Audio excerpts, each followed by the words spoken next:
Shalom bagimu yang diberkati dan dirahmati Tuhan. Kembali kita berjumpa dalam edisi Renungan Pagi Penyejuk Iman.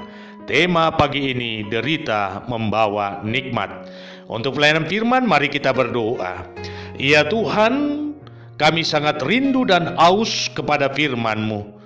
Kiranya kuasa Roh Kudus-Mu tercurah atas kami semua, sehingga kami dimampukan untuk mengerti dan memahami firman-Mu. Di dalam nama Tuhan Yesus kami berdoa, amin. Firman Tuhan, Kejadian pasal 50 ayat 20 demikian. Memang kamu telah mereka-rekakan yang jahat terhadap aku, tetapi Allah telah mereka-rekakannya untuk kebaikan dengan maksud melakukan seperti yang terjadi sekarang ini, yakni memelihara hidup suatu bangsa yang besar. Saudara-saudaraku, adalah seorang yang kaya raya.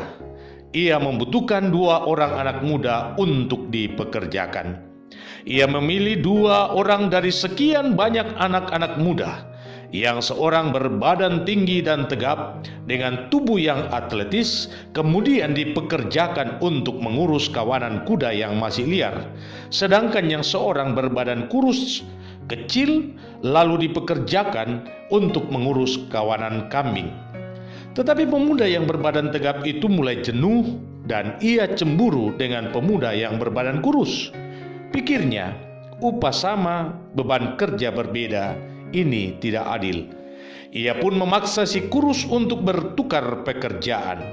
Sore hari, dengan muka murung dan langkah gontai, si pemuda kurus kembali ke rumah. Ia menceritakan kepada ibunya semua yang terjadi, dan dia ingin berhenti saja dari pekerjaan itu. Namun sang ibu berkata, "Anakku, semua masalah pasti ada hikmahnya. Syukuri, hadapi, dan terima dengan berbesar hati. Buktikan bahwa kau juga bisa melakukan pekerjaan yang berat yang mampu dilakukannya.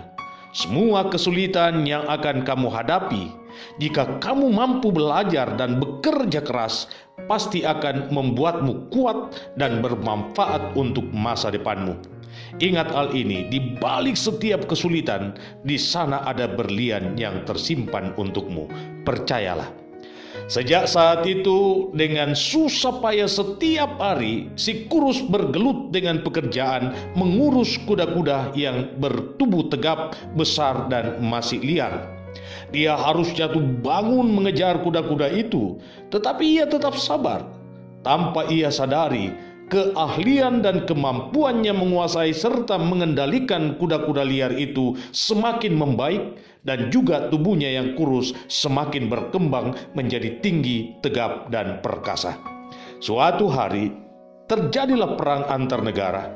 Kerajaan butuh prajurit berkuda yang tangkas dan terlatih.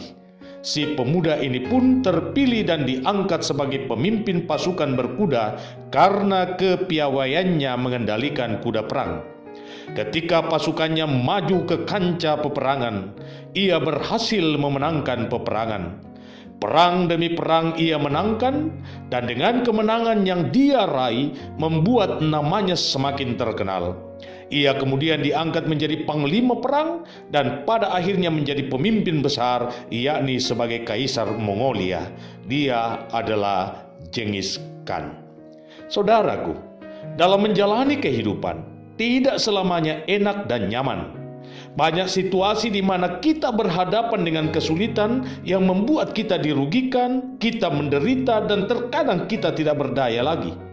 Situasi seperti itu akan melahirkan kekecewaan, marah, emosi, dan bahkan jika tak dapat dikendalikan, maka kita merusak diri kita sendiri.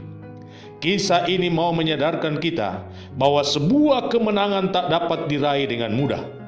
Jika kita menerima setiap ketidaknyamanan sebagai latihan mental dan kesabaran, maka itu adalah awal bagi kita untuk meraih kemenangan besar. Kita patut belajar tentang arti kehidupan dan perjuangan melalui pribadi yang bernama Yusuf. Yusuf adalah pribadi yang sudah selesai dengan dirinya. Orang yang selesai dengan dirinya selalu berusaha mencari hikmat di balik setiap kepahitan hidup yang ia alami. Orang yang selesai dengan dirinya adalah orang yang positive thinking. Orang yang sudah selesai dengan dirinya selalu mempercayai Tuhan sekalipun jalan yang dilaluinya penuh onak dan duri. Karena itu, saya mau menegaskan hal ini. Janganlah bersusah hati dan janganlah menyesali diri ketika jalanmu sulit. Sebab di balik kesulitan itu ada nikmat besar yang tersedia bagimu. Selamat memaknai kehidupan imanmu. Tuhan Yesus memberkati.